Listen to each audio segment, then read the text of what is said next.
Welcome to the WiT Studio in collaboration with PhocusWire Studio in Phoenix, Arizona. I have the pleasure of speaking to Judy Gauthier, who's the CCO of Ghost City. So welcome to Phoenix. How are you? I'm doing well. Thank you for having me here. Good. Well, I feel like I know you forever, even though I've never met you. It's one of those. But I'm really curious about how you came to Ghost City. How did you? I hear that you're the oldest employee, but the youngest looking.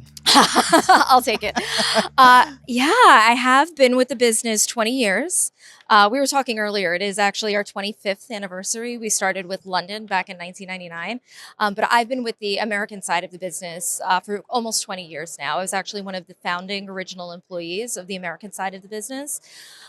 So I joined. So it must have been so good that you're still there 20 years later. Well, it's an amazing brand, and I really believe in what we're delivering for customers. So I'm really, it's actually my honor to have been here for 20 years. So tell me the legendary story of how you got recruited, because I hear certain, legends and myths out there. It's become folklore. It really has. Actually, I was working in Boston, and I was working for an event planning and marketing firm, which I actually really loved. And we had a lot of space empty in the business. And so the founders of the American side of the business were just getting started. And so they were renting space from the company that I was working for. And that was Smart Destinations, It was Smart Destinations at the time. And they were renting space. They didn't even have venture capital money yet. They were just starting to get the business off the ground in Boston.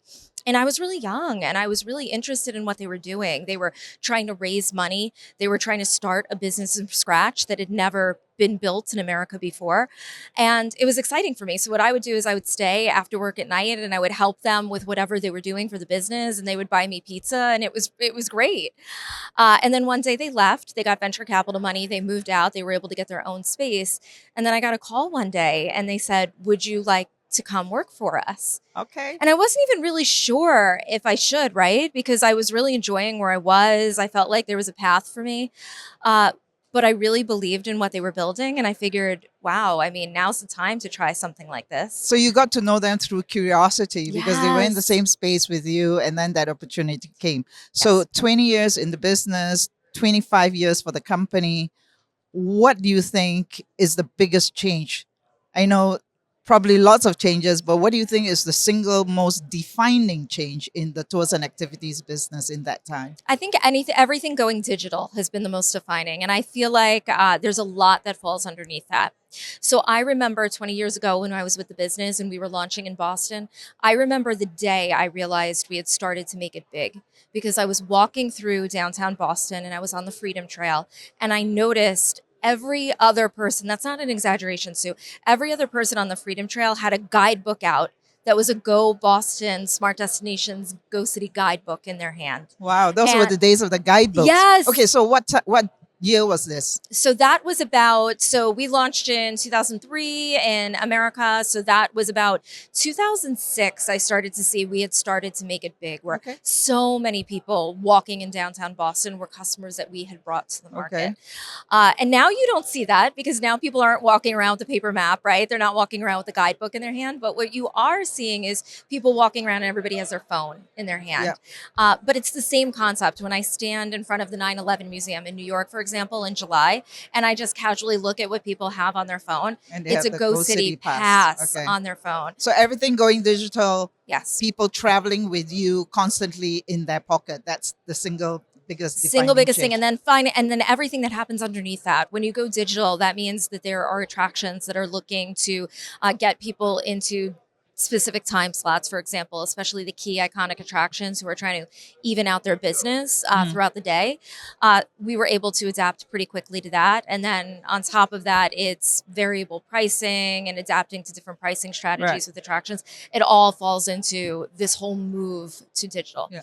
I guess one of the changes that came out of the pandemic, accelerated, was the change from sort of open access ticketing to time-bound ticketing, right? So, educating customers that they have to actually book in advance, which is actually good for the customer experience, but maybe kills the impulse and spontaneity of travel. Well, I think you really want to honor the fact that there are two kinds of customers out there, right? There are the planners who really want to plan everything. They don't want to wait in line. They're willing to give up a bit of flexibility so that they can have that really seamless experience.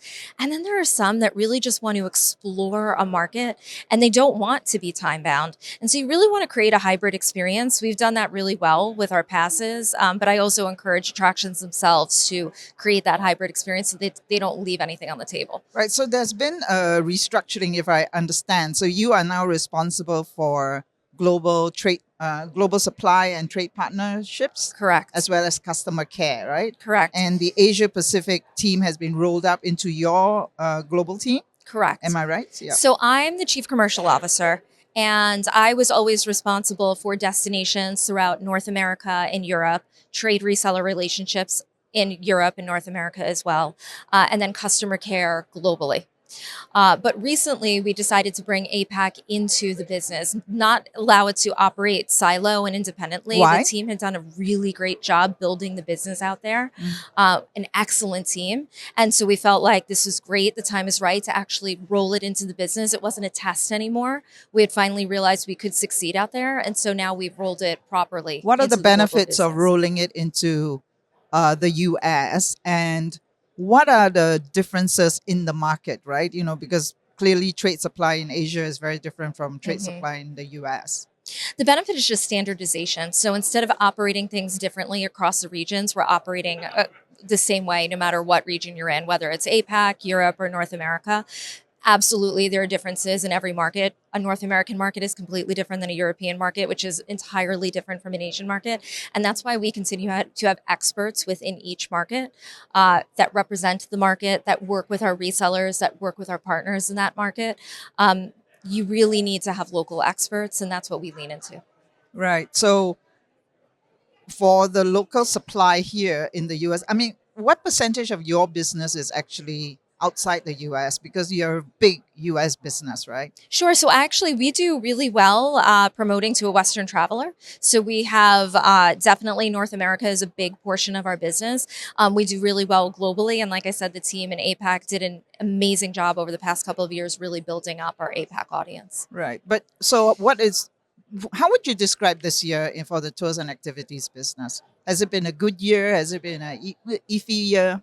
How would you describe It really depends on the market that you're in, right? We've had some markets that have exponentially grown and they've done Such as? tremendously well. New York, for example, is doing extremely well for us as a destination. Oahu is doing extremely well as a destination for us. And then there are some markets, which I mean, you'll probably talk to people while you're here this week, that have just been a little slower to return. Some of the European markets, especially. Paris wasn't as strong, which could be attributable to the Olympics as everybody expected. Right. What about APAC? What growth are you seeing? And I understand that you've stopped a couple of passes in Asia as well. So are you not seeing the growth in Asia as you would have wanted? So I think you know better than anybody about the visa situation and how Chinese outbound travelers are traveling. And I don't see that really ramping up to 2019 numbers anytime soon. We're really heavily invested in the markets that we've retained in APAC. So we're really strong. We really want to continue to see the growth that we're seeing in Singapore. We're really building Hong Kong as a destination. And Sydney, we just opened up another product in Sydney. So definitely leaning into that as well. Right. Well, you know, the tours and activities sector has been on fire for the last couple of years, right? Lots of funding coming into the business. Lots of the OTAs coming into tours and activities, the big Right? ones as well. So We always knew. it's good for We you. knew it was a great sector. It's good for you, right? I mean, anytime there's growth, what do they say? All boats rise. I mean, it's great. Anytime we can get more attention paid to attractions, and the fact that there are attraction passes that are out there, like Go City attraction passes, so people recognize it as a sector. I mean, that's great. We encourage that. We all benefit. Does that put competitive pressure on your model, or do you feel that your model is really unique? And then how is your model uniquely positioned for growth? Our model is entirely unique. So I think if you look at any of the OTAs, they do a great job pulling in inventory from across the destination. But what we do is we really curate the inventory. We have destination experts in each of the markets. And so instead of having 1,000 things to do in a market. We might have 50 to 100 things to do, but they've all been singularly tested by our market experts. So we don't put anything out there that we haven't tried ourselves. And I think more than ever, people are looking for a deal, right? And they're looking for simplicity, and they're looking for somebody to help them make sense of a really complicated destination. If you're going to a city for the first time, it's intimidating. I mean, you have to do a lot of research, right? And there's so much content out there that's for you to explore, right? So you're reading blogs, you're watching videos, and you don't really know where to start. And that's where I think Go City really fills a void, because we limit the number of choices for you down to not just the top 5 or 10 things to do, could be 50 to 100 things, but we're going to show you how you can actually make an itinerary that you'd like to see happen in the easiest way possible. Okay. We made some changes to our app this year. I don't know if you have a chance to see the Go City app. No, unfortunately. It's really incredible. You should see it. So one of the things we did is we launched an itinerary planner within the app. So you can go through the list of attraction choices that we have, and you can just select anything that's of interest to you. You can say where you're starting your journey from. Maybe you're staying at a specific hotel. And then at the click of a button, our app within seconds will tell you the quickest and easiest way for you to visit that itinerary and see all those sites that you've checked off. Right. So you're actually taking care of sort of the pre-attraction journey as well as maybe the post-attraction journey. Exactly. And does that mean that you are kind of also maybe in the future, therefore positioning yourself to sell things along the way? You absolutely like a could do that. cafe or a restaurant? Or... We absolutely could do that. I really see a benefit to see how we can bring more revenue to our attraction partners themselves, right? So if instead of just getting revenue from Go City, from the attraction entrance, which they love, we can now work with them to see what additional revenue streams could we drive to you? Could we sell some of your VIP experiences? If you have inventory that isn't being sold for a particular tour, or maybe you're trying to drive somebody to your food and beverage experience, that's where we can step in, because we actually know that that customer is within your building. We know how much time they're spending there, and we can market to them effectively so that they get a really great experience, but then our attraction partners make out on the other side. Right. And it gives more reason for your customer to keep their app open with them during that trip. It's right? really cute. I mean, there's a lot of apps that are out there right now. And it's like, where do you Exactly. even begin? Yeah. You're on Google Maps, you're on this app, you're on this app. I mean, you really only need the Go City app. Within the Go City app, not only will you see all of the attractions that are available to you, Yeah. not only will you have access to a tool that will allow you to see them easily and most efficiently, but then there's additional benefits to the app itself, whether it's upselling or whether Or it's just finding your wayfinding. right. Okay. We have maps. So in a way, you're offering the connected trip within the tours and activities sector. So how do you feel about now the big OTAs now? Everyone's working on the connected trip, right? Whether it's flights, hotels, tours and activities. So they are also offering the connected trip. I mean, look, everyone talks about the connected trip and it's become a buzzword. And I say, go after it, go and try to make it happen. I haven't seen anybody really in the States or in Europe do it really effectively yet. Right. I think we do a really great job for the traveler that is in the market and they're just confused and they don't know what to do. And they have Go City and we've just made it simple for them. Right. So Go City for a very, very sort of specific purpose of really exploring a destination, right? We always say that our principles are do more, save more, always easy. And those were actually the principles that we started with 25 years ago, and they're still true today. So whether you were using a printed guidebook 25 years ago or you're using our app right now, we're giving our customers the opportunity to do more within a destination, see things that they might not have otherwise thought that they should see because they didn't know about these hidden gems, and they save.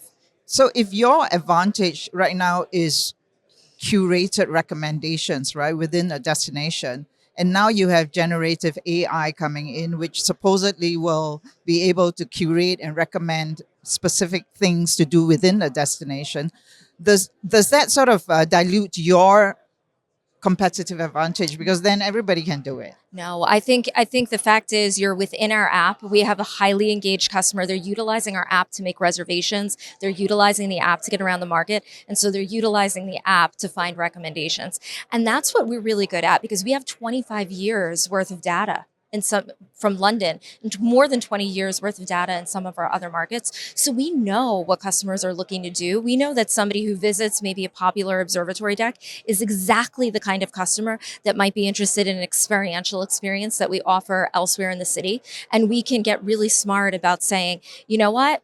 This is something that you might find really interesting. And that's not something they're getting easily elsewhere unless they're pulling up many different websites, Okay. apps, programs. So does AI make your job easier? I think AI is going to make all of our jobs easier. I think it's about the best way that we can harness it. One of the things that we've done we're using AI in multiple ways, but one of the ways that I'm really excited about is we've launched our generative AI app, assistant. So we have a Gen AI chatbot known as GoBot. He's a cute little robot, and he really helps the customer have a really great customer experience. So prior to GoBot going live, we had our customers calling into our call center and waiting for an agent to answer the phone, like a lot of different companies do, or they could email in and they could wait for a reply. What our GoBot is doing is getting answers to those most frequently asked questions instantly to the customer, and it's actually solving 65% of the inquiries that are coming into our contact center before they even need to connect to an agent. So it's done amazing things for us. So GoBot has basically allowed you to really amplify your customer care. Really improve the customer care. You know, I mean, a good customer experience when you have it. It's so rare in the wild that when it happens, right, you are so blown away that you start telling your family and friends. And that's exactly what we're trying to replicate. And we're already seeing really great shoots from it. Right. Do you see, I mean, with now your global hat on, right? You know, I'm always interested in what makes different travelers tick in destination. Do you see different behaviors that really do stand out between an American traveler? Okay, I know you are more into the Western traveler, but do you get an Asian traveler behavior? We have travelers all over the world. It's funny. I was just talking to a really popular attraction in New York about this because I was sharing what their source market mix was in terms of travelers that visit them. And they were actually getting a really high share of German travelers compared to the rest of the market. And so we absolutely see that on the attraction level, and we absolutely see that on the market level as well. Okay. Give me one anecdote. For of a different, customer behavior. How does a German behave in New York versus, I don't know, a Chinese traveler? Yeah, we're seeing there are definitely certain source markets that are taking advantage of our trip planning more than others, and we definitely see some source markets that would love to have more immediate access to customer care. I don't really want to call out the specific source markets, but I think I think if you're in marketing, you can clearly see that there are different source markets that are looking for specific kinds of experiences or customer care. Right. So where is the growth going to come? We are nearly at the end of 2024. Been a heck of a year. How do you see 2025? Where's the growth going to come from? For us, we're talking about how we can tap into different market segments, whether that's through different product types or different ways to reach them through marketing. What do you mean by different product types? Yeah, one of the things that we saw this year was definitely a feeling where customers were pulling back on the amount that they were spending in a lot of our key destinations. So they were still buying a pass, but instead of buying a 3, 4, or 5-day pass, they were scaling back and maybe buying a 3 or 4 choice pass. So they were still looking to vacation and they were still looking to visit attractions, but they were looking to spend less. And so that's an interesting phenomenon that I want to make sure that we can continue to tap into. So we're taking a look at having product types that are lighter, maybe? Exactly. Lighter, a little more, maybe a little bit less to choose from for that customer who's looking for that kind of experience and wants to save money. Right. What about in terms of geography? Where's the growth coming from? Where are you most bullish about? Now that the American elections are over, Paris Olympics are over, where do you see the growth coming from? I'm really bullish about Paris, and I'm really bullish about London. I think definitely Paris suffered because of the Olympics this year, but they had some great marketing coverage, and I think people are dying to get back out there and see Paris. London had a pretty slow summer. That's what we've seen in the numbers. That's what we see from the attractions. But at the same time, we see some data coming in that shows that people are looking to return to London. So we're already seeing bookings coming in for next year. How about outside the U.S., outside the Western markets? Anything in Asia that stands out? I mean, Singapore's been Singapore good for you. continues to grow for us. Exactly. I Mm. mean, Singapore is really great. And we're really leaning into Sydney, as I was saying earlier. The fact that we launched an all inclusive product type out there, we definitely see some green shoots when it comes to Sydney. Right. So your name, Go City, do you find that confining or liberating? Because it just seems to confine you to cities, and cities are becoming really overcrowded, right? I mean, Cities are becoming overcrowded, but what I love about what we do is we actually disperse the customer all across the market. So there are passes that are out there that will get you into the top, 3, 5, 7 things to do. And what we do is by offering all of the market, we don't encourage the customer just to stay clustered at those key iconic attractions. We encourage them to go out and explore more. So if they're going to Dubai, for example, we'll encourage them to take a day tour and go out to Abu Dhabi. We are not just limited to metropolitan cities. One of our key markets is Oahu, for example. And most of the attractions that we feature on that pass are experiences. They're getting people out there snorkeling. They're getting people into the rainforest. They're getting people to explore different farms and off the beaten track. I guess the definition of cities is also becoming sort It's of kind of blurred, blurring as well, right? right? I mean, Right. in China, there are lots of secondary cities that are bigger than most cities in the world. Exactly. We always say we're the way to see the world's top destinations. Right. So Okay. we're not confined to cities. It's the It's- world's top I destinations. guess the name just kind of locks me into city, right? Do you see a time when Go City might become Go Food or Go Parks or Go Nature or Go Beach by themes? We certainly could. I mean, but we have each of those themes on our pass right now. So if you take a look at our markets in San Diego, Oahu, Cancun, all have beach and beach activities associated with them. We also have nature activities as well on a lot of our passes. Do I see a day where we could be solely dedicated to those?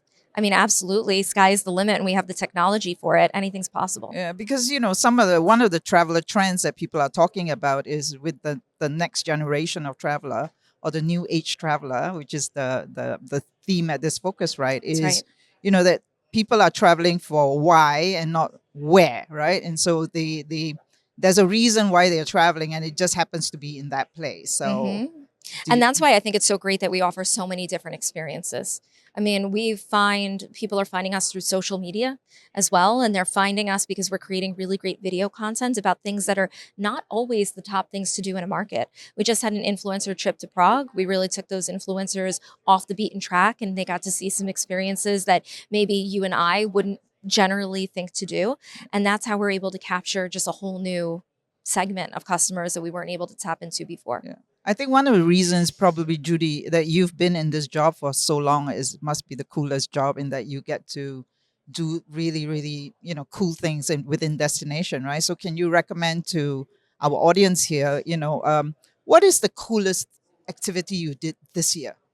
You're gonna pit me against all of the attractions that we offer. I have a couple. So I really love. We have a cooking experience in New Orleans, so you can sit and actually watch while they make a dish that is classic to New Orleans, while they tell you a little bit about the history of New Orleans, and you really feel like you're in the kitchen with your grandma or your auntie, and you're eating, Nice. and you take the recipes home, and you buy the spices from them, and you try to make it at home. I have to say, my gumbo did not nearly turn out as well as the gumbo that I had there, but it was a really Cooking amazing experience. experiences are just phenomenal, right? And the Phenomenal. Asian travelers love that Because it actually. connects everybody. Yeah, Everybody food. has to eat, and they Right. love the idea of sitting around a table with somebody and Okay. sharing and creating memories. So, cooking experience in New Orleans was the other one.